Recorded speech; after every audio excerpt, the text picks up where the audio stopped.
Lourdes, thank you so much for joining me. I appreciate it. Thank you. Thank you for having me here. So some people might not know who you are. Tell me in 30 seconds who you are. My name is Lourds Adalia-Evertse. I'm the co-founder of Spice Girl, and I'm a mom and a triathlete as well. So which is tougher, being a triathlete or starting your own business? Starting your own business. Why? Because starting your own business there's a lot of risk involved. Be it the capital investment, be it whether your business will really prosper or grow. But however, being a triathlete, it's all about mindset, discipline, and motivation. So it's for yourself to make sure that you will do all the training that you need to do. Yeah, so when you're an athlete, it makes sense that there's so much that you can, especially in an individual sport, Yeah, so much that you can control, right? Do exactly. the proper training and then you get your mindset. Whereas in a business, one of the things that I'm certainly learning is that there's so much more that where you depend on other people. Exactly. But I think one of the areas in which you're most proud is your leadership style.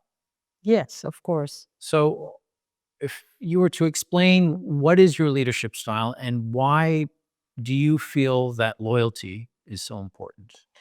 Because like what I've said before, loyalty is something that I really value with my team members. I don't normally call them just employees, team members, because we are a team. And I've said before that I've been an employee myself in one company for 10 years, so I know what loyalty means. And building a business doesn't rely to yourself only, or as to me as a co-founder. It's building a business is actually making sure that your team member will work all together cohesively to make sure that your business or your company will prosper. Okay, so when we talk about loyalty, what does that mean though on a day-to-day basis? Is it mean showing up for your colleagues? Does it mean that you're asking them how their day is or how their family is? For loyalty from, let's take it from employer to employee, what does loyalty mean? Loyalty means is about doing what's your role in the company. Like what always tell to my manager when I'm mentoring them or I'm coaching them. In the morning, always look on your nameplate. What's mentioned there? It's, for example, your name and a manager.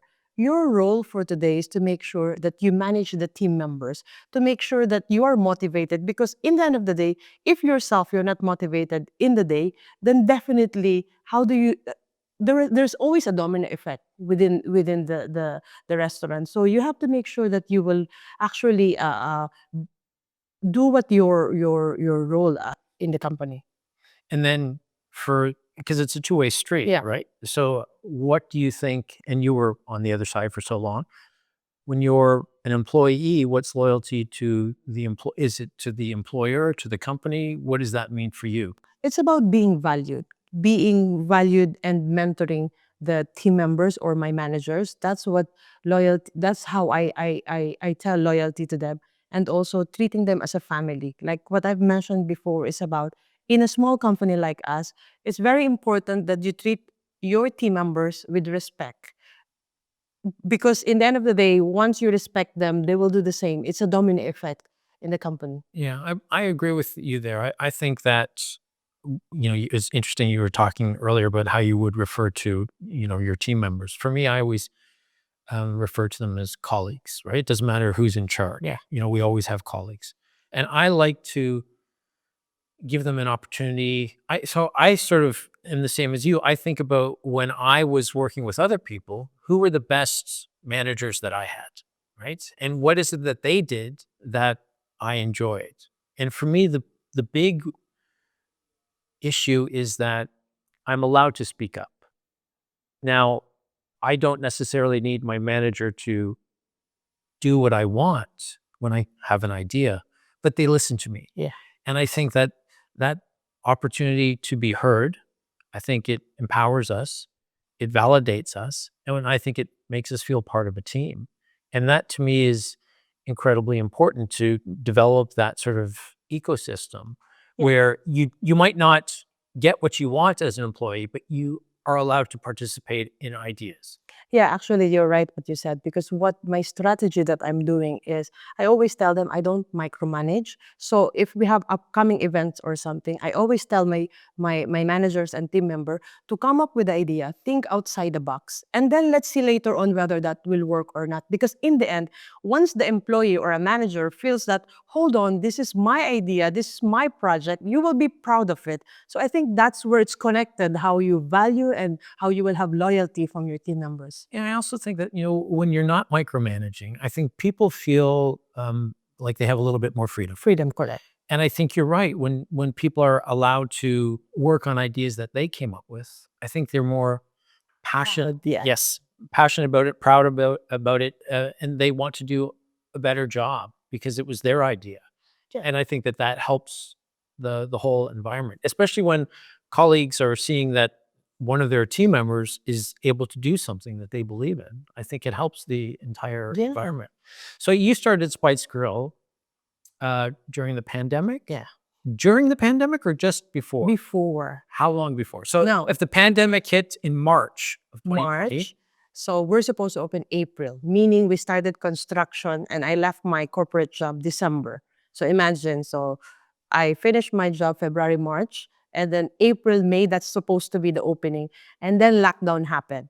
We cannot go out, the construction, we have to put on hold. Then we open October. So imagine that time frame period. I was like, hold on, did I make a right decision? Why did I leave? What happened to the world? But in the end, I think it's really a test on how are you going to move forward. There's no turning back. It's either you just keep fighting for it and go with the flow, because in the end, when the world shut down, it's not the problem is not you. It's the entire world. So it's just a matter of how you strategically launch your business. okay, so when you say there's no turning back, I mean, that's, I think, something we all want to believe in. But of course, there would is Yes. So what made you think, okay, I'm going to keep going ahead? No, because I think when you're in the position that you left your 10-year job and you sign the lease, you are keep start paying for it. And honestly speaking, it's my lifetime savings that I bet on it. So it's a risk, yes.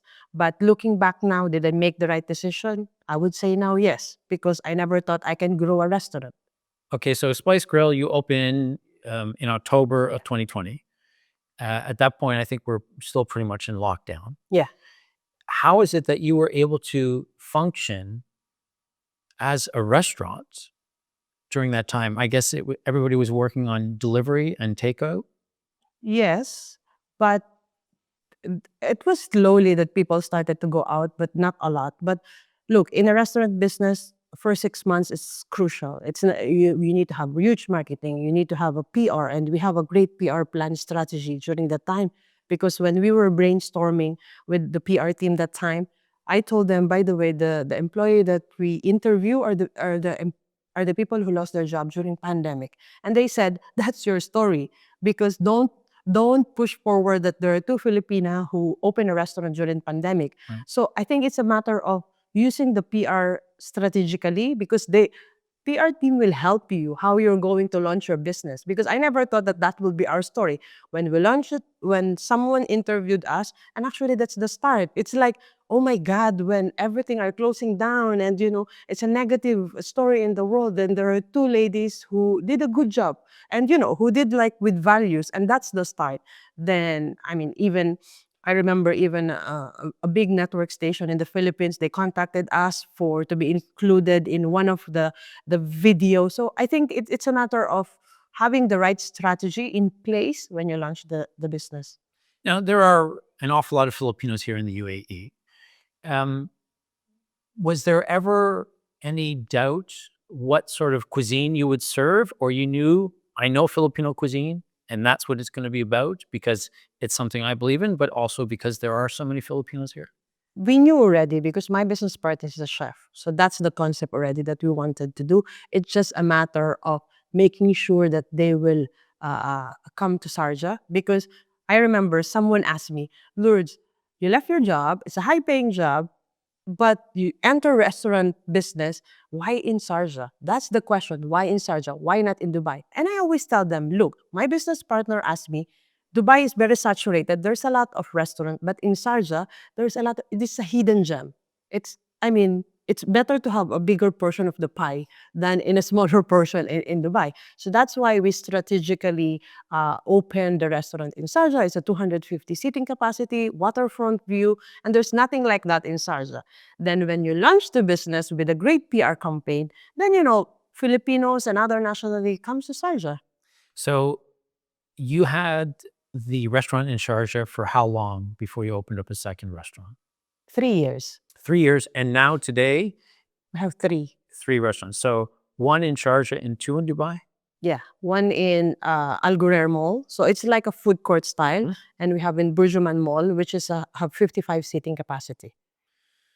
So I traditionally I've been here a long time, and I've lived a lot of the time in Abu Dhabi. Any talk about opening up in Abu Not Dhabi? yet. Not yet. We're planning to do more pop-ups this next winter season. So we want to participate in different kind of pop-up events.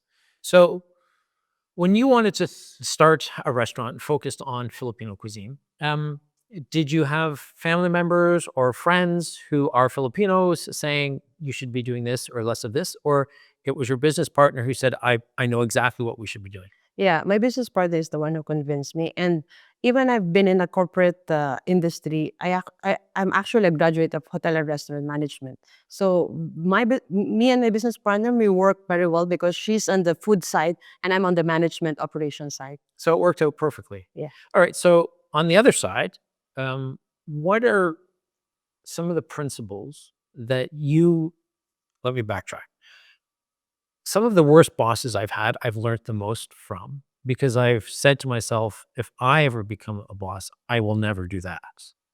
So for you, you must have come in knowing there are certain things that I want to do because I want to create a healthy work environment. Tell me some of the things that you wanted to do so that your team members would feel comfortable. No, I think learning from my professional work to the restaurant business, I think one of the things that I'm proud to say is my ex-bosses, they really take care of us during my time, that they know that be it the work relationship, being the compensation, everything was there.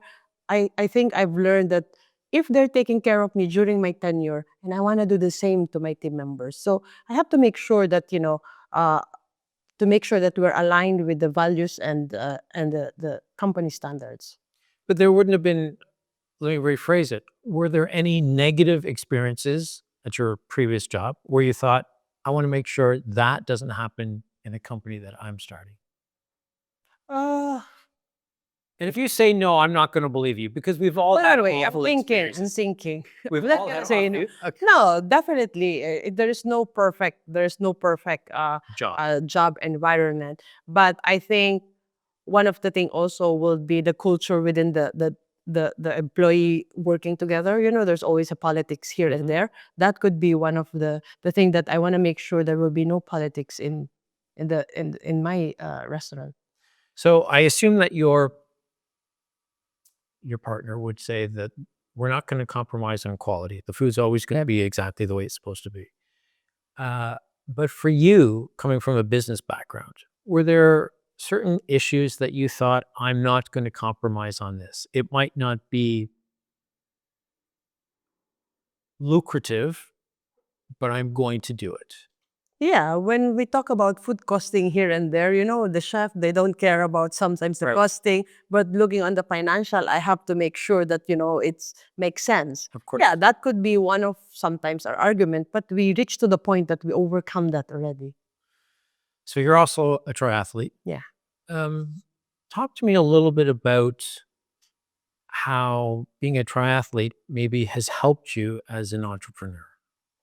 Uh, in triathlon, you need to have, because you can be motivated signing up for the race, but the discipline to train every time that's the most important. You can be motivated every day, or you can be motivated in the beginning, but how are you going to do the training if you don't have the discipline? And that's one of the qualities that I think and I believe I've got it from triathlon, because having the discipline to make sure that you do the training every time, despite you're tired, despite you have a busy schedule, applying it in the business, making sure that you have the discipline to make sure that that all the restaurants are functioning well, or the restaurants are, you're giving the attention to each managers to make sure that you mentor, you coach them to make sure that they perform well.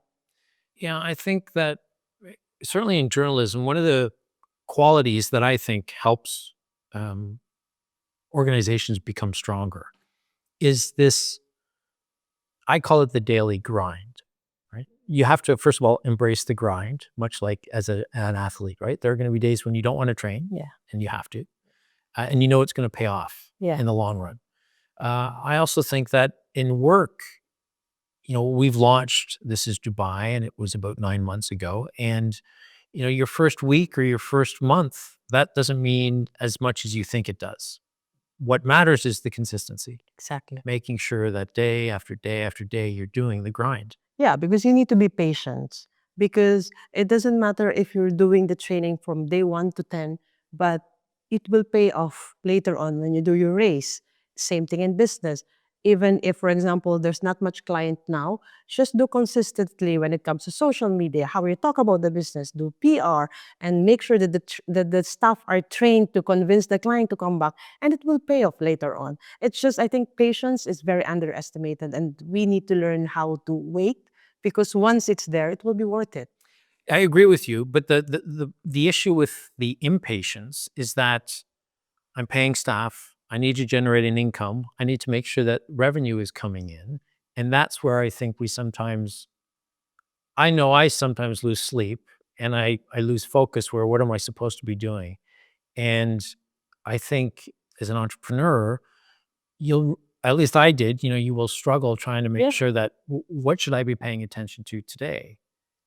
Yeah, I mean, looking back 6 years ago during pandemic, we have the similar situation, because how am I paying to pay the staff? How am I making sure? But I think what we did during that time is making sure to have a lot of connections with, be it influencer, be it media, and making sure that we allocate money with marketing. So I think it's a matter of, instead of focusing on the negative, how can I do more and take another avenue to make sure that the business works? Did you think that when you started Spice Girl that there was a lack of options for Filipino cuisine? With the concept that we have, yes, because when we started the business, we want, one of the aim is to make sure that our fellow kababayans will be proud on that restaurant. It's a 250 seating capacity, so it's huge, because it's been underestimated. We're in. Is there any nice Filipino restaurant here that I can bring my other nationality friends? So that's one of the aim. Because if I'm proud, I'm not gonna bring you somewhere in a different place, but it's somewhere we're in. If you have a visitor, if you have your boss from other nationality, then you're gonna be proud to bring it there. Yeah, I remember I was working at a newspaper maybe 15 years ago when Jollibee opened its first outlet. And of course, I know Filipinos love it, but it is more fast foody. Yeah. Whereas Spice Grill brings an option. So the way that you explained it is perfect. If you're a Filipino, where do you want to bring your boss? And that seems to be a perfect marketing Yeah. ploy as well. And it's working.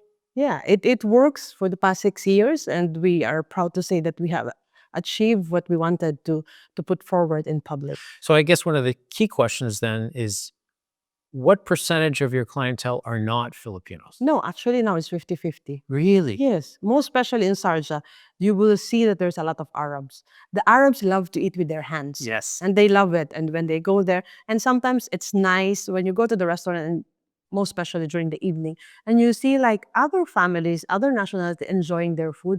For me, it's a joy that, we're doing it right. We're doing something good. Yeah, I would think that seeing other nationalities come in who might not have extensive experience with a particular cuisine and how they embrace it, Yeah. and then how they keep coming back. I want to get back though to the issue of discipline, which is essential if you're going to be a triathlete. And you were saying that you have one race that's coming up in the In next July. in Yeah. July. So what's the training like now? How much time during the course of a day do you devote to your training? Yeah. For this coming July, because I've said I'll be doing a full Ironman. So it's a 3.8 kilometer swim, followed by 180 kilometers cycling and a full marathon of 42. Yes, it's not normal. It's It's not. crazy. It It's not absolutely is not. Because you told me, I asked you, what are you hoping to do it in? And you said, uh 15, the cutoff is 15 hours, 30 minutes. I'm aiming at least to be 15 hours. now to do anything other than sleep for 15 hours, most people would say, yeah, Yeah, that's they will crazy. do it. But again, I told myself I'm turning 40 this year, and that will be my birthday gift to myself because it's a goal that I want to do. So for training, like I will spend now at least 2 hours training per day with one rest day per week. But basically, I'm doing it early morning before the start of the day. So when you do the training in the morning, it refreshes your head for your whole day. Mhm. Yeah, I agree with that. I'm on the ice twice a week at 6:30 in the morning. I play ice hockey as a Canadian. I have to. But I do. So let me ask you this question, because I was going to say, I do what I love. Do you love the training? Yeah, You do. I do. Now, are you listening to music or are you just there with your thoughts? No, different. For example, in swimming, there's no music. Right. For cycling, if I cycle in El Kudra, sometimes I listen to podcasts, sometimes I listen to music. And for running, it's on and off also. Because sometimes if I want my head space, then I will just run and look at the trees, look at the view. Because sometimes I get ideas just from looking around. So for me, it's when I'm in the shower or when I'm doing dishes, right? I get ideas. But then if I'm in the shower and I get ideas, by the time I come out, I've forgotten forgot. what they are. And then I think, okay, well, I'll shower again later. And I know that they'll come back, right? Yeah. So 2026, um, we're early in the year. What are going to be some of as an entrepreneur, I assume that you're always setting goals. Yeah. So what are some of the goals that you see for the year ahead?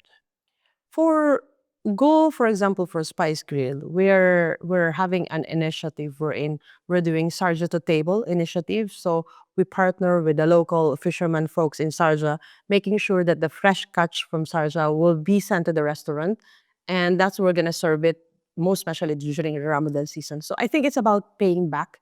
Like we are a Sarja homegrown brand, and that's one of the key, and also for this coming winter season, Spicy Girl, we're going to be more visible with pop-up events. And yeah. And from a business point of view, what are the challenges that are happening in, say, your restaurants in Dubai for 2026? Sorry, can you come back? So for the 2026, from a business point of view, Yeah. you've got 2 restaurants in Dubai. What are some of the challenges that you see ahead? No, I think it's about making sure that our rent with with the landlord will not gonna increase massively because in the UAE some of the rents are now going up. So that's one of the challenge, and hopefully it will not goes up. And challenge will be yeah. I'm thinking about the challenge. We could just What about expansion? Any plans to I go know. into other Emirates at this point? Not yet because